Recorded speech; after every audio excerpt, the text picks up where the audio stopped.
ସୁଭଦ୍ରା ହିତାଧିକାରୀଙ୍କୁ ଆଜି ମିଳିବ ଟଙ୍କା। ଯୋଜନାରେ ସାମିଲ ନୂଆ ହିତାଧିକାରୀଙ୍କୁ ମିଳିବ ପ୍ରଥମ କିସ୍ତି। ଆଜି ସୁଭଦ୍ରା ଯୋଜନାରେ ହିତାଧିକାରୀଙ୍କୁ ମିଳିବ ଟଙ୍କା। ସୁଭଦ୍ରା ଯୋଜନାରେ ନୂଆରେ ସାମିଲ ହୋଇଥିବା ହିତାଧିକାରୀଙ୍କୁ ଆଜି ମିଳିବ ପ୍ରଥମ କିସ୍ତି।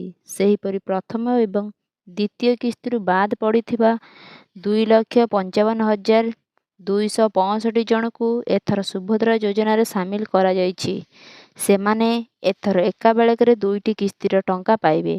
ମିଳିଥିବା ସୂଚନା ଅନୁଯାୟୀ ଅଭିଯୋଗ ଶୁଣାଣି ପରେ 24,018 ଜଣ ହିତାଧିକାରୀଙ୍କୁ ସୁଭଦ୍ରାରେ ସାମିଲ କରାଯାଇଥିବାର ନେଇ ଉପମୁଖ୍ୟମନ୍ତ୍ରୀଙ୍କର ସୂଚନା ଦେଇଛନ୍ତି।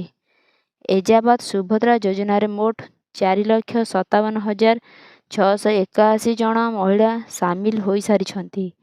ତାଙ୍କ ଭିତରୁ ନୂଆ କରି 1,78,398 ଜଣ ମହିଳାଙ୍କୁ ସାମିଲ କରାଯାଇଛି, ଯେଉଁମାନେ କି ପ୍ରଥମ ଥର ପାଇଁ ସୁଭଦ୍ରାରେ କିସ୍ତି ପାଇବେ। ପୂର୍ବରୁ ଜାନୁଆରୀ 18ରେ ସୁଭଦ୍ରା ଟଙ୍କା ମିଳିବାର ସୂଚନା ମିଳିଯାଇଛି ବୋଲି ବିଭାଗୀୟ ମନ୍ତ୍ରୀ ଜଣାଇଛନ୍ତି। ଏହାପରେ ଉପମୁଖ୍ୟମନ୍ତ୍ରୀ ସୋସିଆଲ ମିଡ଼ିଆରେ ପୋଷ୍ଟ କରିଛନ୍ତି, 18 ବଦଳରେ 22 ତାରିଖରେ ସୁଭଦ୍ରା ସହାୟତାର ଅର୍ଥରାଶି ପ୍ରଦାନ କରାଯିବ।